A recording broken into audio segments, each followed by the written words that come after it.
Hello friends, welcome back to the channel. Today we are going to start weighted average method of pricing of material issued from the store. Okay, store से जो material issue होते हैं उसको weighted average method से किस तरह से हम प्राइसिंग करते हैं। ठीक है, बेसिकली वेटेड एवरेज मेथड में क्वांटिटी उस टोटल क्वांटिटी का जिस दिन इशू कर रहे हैं उस दिन का प्राइस कितना है वो कंसिडर किया जाता है।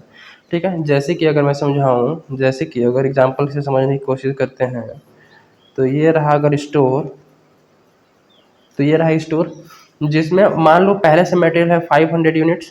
500 यूनिट्स मटेरियल पहले से है 5000 के। इसका 500 यूनिट्स 5000 का मटेरियल अवेलेबल है पहले से।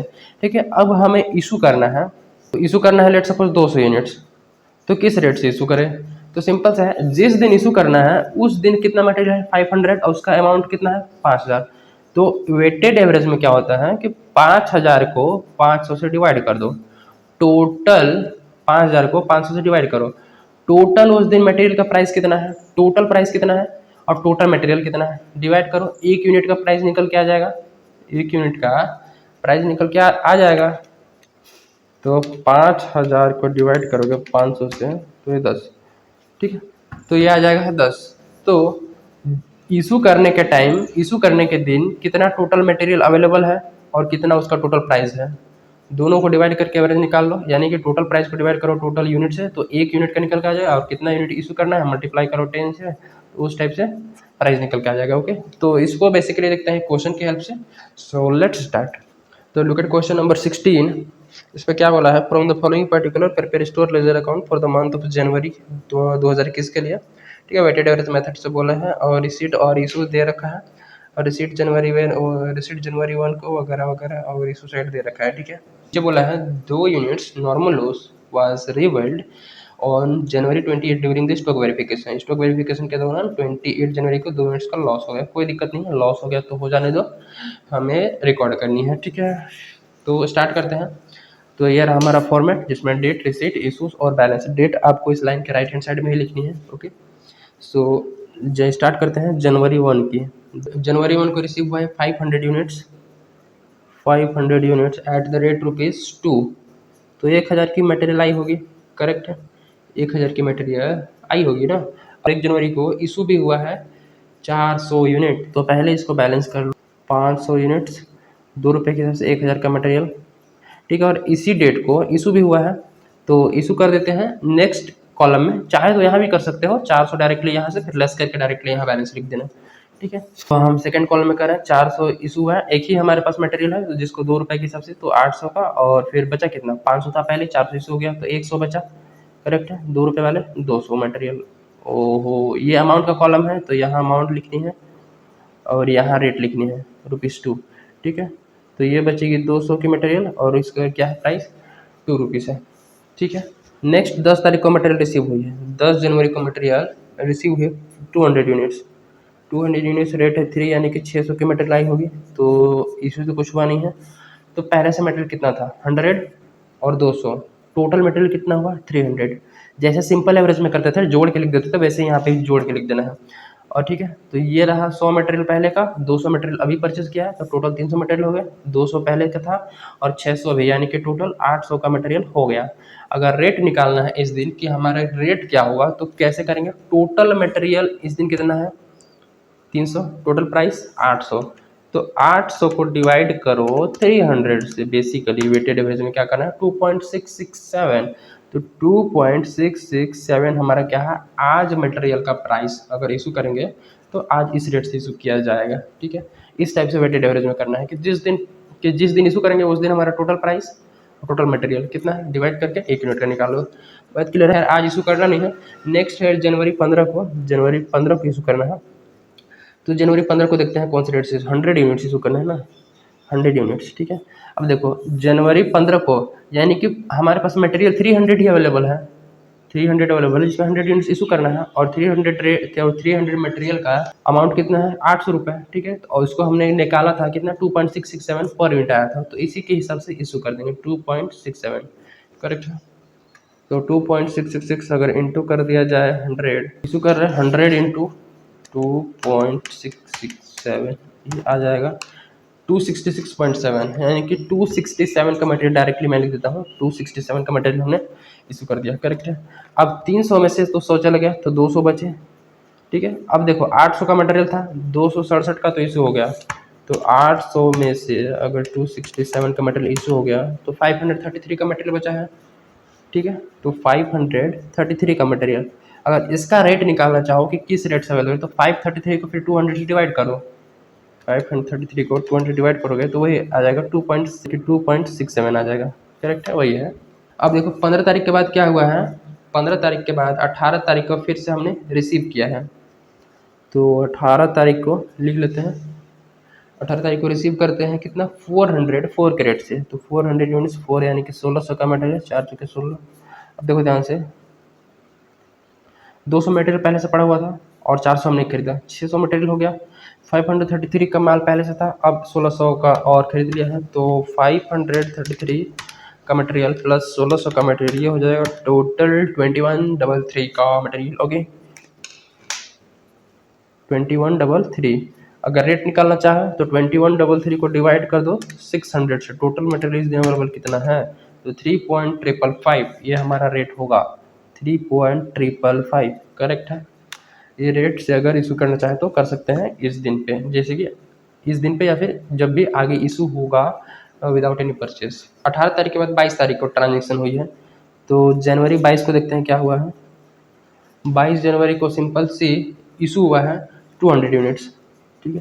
तो 200 यूनिट्स रेट क्या होगा, हमने निकाला था कि इशू करना है तो 600 से इशू करेंगे, जिसका प्राइस टोटल है 2133, तो 2133 को 600 यूनिट से डिवाइड किया तो एक यूनिट का है 3.555, तो 3.555 से ही इशू किया जाएगा, right. 3.555 into 200, look at here, ये आ जाएगा 711 का मटेरियल इशू हो गया। अब देखो 600 में से 200 इशू हो गया तो बचे 400, ठीक है। 2133 का मटेरियल था जिसमें 711 का तो इशू हो गया, तो 2133 में से माइनस कर देंगे 711, ये हो जाएगा 1422 का मटेरियल बचेगा हमारे पास, 1422, 1422 का मटेरियल। अब प्राइस निकालना चाहे कि इस दिन हमारे पास किस मटेरियल से प्राइस अवेलेबल है, किस प्राइस से मटेरियल अवेलेबल है, तो 14,000, तो 1422 को डिवाइड करो, टोटल मटेरियल अवेलेबल इस दिन कितना है 400, डिवाइडेड बाई 400 करोगे तो ये आ जाएगा 3.555, ओके। 22 तारीख के बाद 27 तारीख को हमने क्या है फिर से परचेस किया है, तो 27 जनवरी को देखो 300 यूनिट और एट द रेट ₹5, यानी कि 1500 का मटेरियल, 3 बचे 1500। देखो 400 मटेरियल पहले से था, 300 हमने खरीदा तो 700 हो गया, 1422 का पहले से था और 1500 का भी, तो लुक एट हियर 1422 प्लस 1500, तो ये हो जाएगा 2922 का मटेरियल,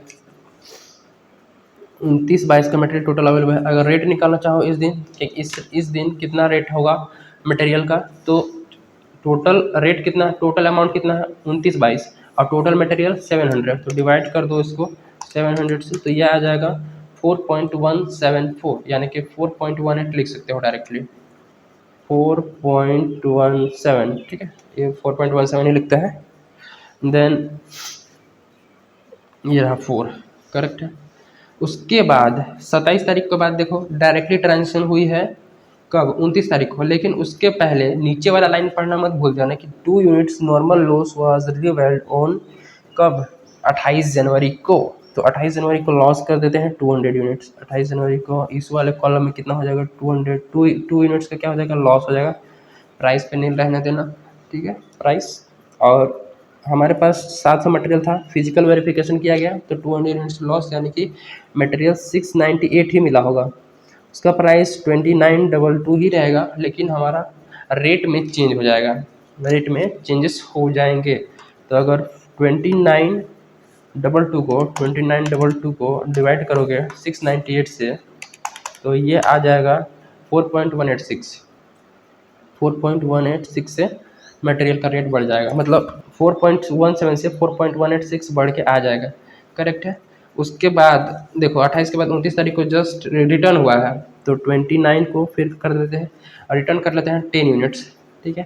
तो रिटर्न इशू लोन, तो इसको लिख ले, तो इसको लिख लो रिटर्न, ठीक है, 10 यूनिट्स क्या रिटर्न हुआ है, जो इशू किया गया था 15 जनवरी को। अब 15 जनवरी को देखो इशू किया गया है 2.67 कैरेट से, हमारा 15 जनवरी ये रहा, 15 जनवरी को इशू हुआ था 100 यूनिट्स 2.67 कैरेट से, वही वाला मटेरियल 10 यूनिट्स रिटर्न होकर आ गया, तो 2.67 कैरेट से ही आएगा ना वापस। तो देखोगे 10 इंटू 2.67 ये हो जाएगा 26 पॉइंट, यानी कि लगभग 27 रुपीज़ का माल वापस आ गया। ठीक है, 27 रुपीज़ का। तो इसको अगर लिखना चाहोगे, टोटल मटेरियल हमारे पास 698, 10 वापस आ गया, और तो 698 प्लस 10 इक्वल टू 708 का मटेरियल हो जाएगा, मतलब 708 टोटल मटेरियल, और 29/22 पहले से था और 27 रुपये और, तो 29/22 प्लस 27 इक्वल टू 2949। 2949 का मटेरियल है इस दिन। ठीक है, अगर इसका रेट निकालना चाहोगे तो एक यूनिट का रेट कितना है, तो 2949 टोटल हमारा प्राइस है, और 708 यूनिट इस दिन टोटल अवेलेबल है, तो 708 से डिवाइड कर दो, तो ये हो जाएगा 4.165 4.165 मटेरियल का रेट, करेक्ट है। उसके बाद 29 तारीख के बाद देखो 31 तारीख को इशू किया गया है 300, तो 31 जनवरी को इधर 300 यूनिट्स इशू कर देंगे। अब टोटल हमारे पास मटेरियल 708 है, 708 में से 300 इशू हुआ रहा है, तो 2949 इस 708 का प्राइस है, तो हमने डिवाइड किया था 2949 को 708 से, तो 4.16 आया था, तो 4.165 के रेट से ही इशू किया जाएगा, करेक्ट है। तो अगर 300 को देखो यहाँ 300 इंटू 4.165 करोगे तो ये आ जाएगा लगभग 1249.5, यानी कि 1250। ठीक है, 1250 लेके चलते हैं, ये 1250 का मटेरियल इशू हो गया। अब 708 में से 300 का इशू हो गया, तो बचा कितना, 308, 408 मटेरियल बचा, और प्राइस कितना होगा देखो 2949 का पहले से था, तो 2949 माइनस कर देंगे 1250 का, तो इशू हो गया, तो 1250 ज़्यादा हो गया। ठीक है, ये बचा 1699 का मटेरियल बचा हुआ है, मतलब 408 यूनिट टोटल मटेरियल है, जिसका प्राइस है टोटल 1699 रुपये। तो 1699, अगर एक यूनिट का प्राइस निकालना चाहे तो 1699 को डिवाइड करो 408 से, तो ये निकल के आ जाएगा 4.164 के रेट से मटेरियल पड़ा हुआ है, राइट।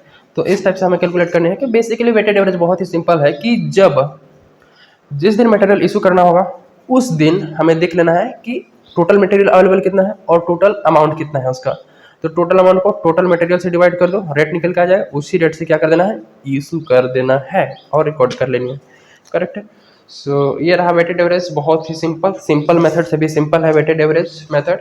सो मिलते हैं in the next video with another method, till then keep learning, thank you.